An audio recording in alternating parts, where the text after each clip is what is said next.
बातमी मुंबईतून मुंबई विद्यापीठाची अर्थसंकल्पीय सिनेट वादळी ठरणार आहे। कुलगुरूंचं चहापान युवा सेनेचा मात्र त्यावर बहिष्कार घातलेला आहे। युवा सेनेसह बुक्टू संघटना सदस्यांनी देखील आक्रमक पवित्रा घेतलाय।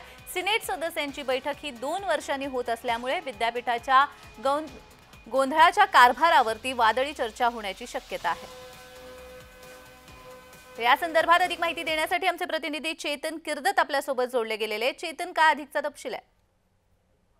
नक्कीच पाहायचं झालं तर अगदी काही दिवसांवर मुंबई विद्यापीठाचा अर्थसंकल्प जे आहे ते येऊन ठेपलेला आहे आणि त्यापूर्वी कुठेतरी आता हे सर्व विद्यापीठाचा अर्थसंकल्प जे आहे ते कुठेतरी वादळी ठरणार असल्याचं आपल्याला पाहायला मिळते। मुंबई विद्यापीठाचे कुलगुरू जे आहेत त्यांनी चहापान हा कार्यक्रम ठेवला होता आणि त्यावर आता युवा सेना असेल किंवा बुक्टू संघटना असेल या सदस्यांनी बहिष्कार टाकण्याचा पवित्रा जो आहे तो घेतल्याचं आपल्याला पाहायला मिळतंय।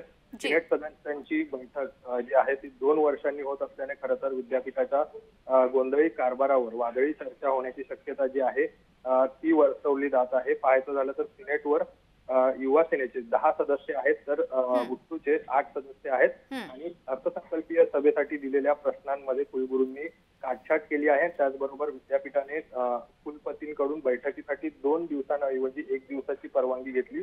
याचा निषेध म्हणून युवा सेनेचे पदवीधर मतदारसंघातून निवडून आलेले सर्व सिनेट सदस्य जे आहेत ते सिनेट पूर्वी चहापानावर बहिष्कार टाकणार आहेत अशी माहिती जी आहे ती युवा सेनेचे सिनेट सदस्य प्रदीप सावंत यांनी दिलेली आहे। जी, धन्यवाद चेतन दिलेल्या सविस्तर माहितीसाठी।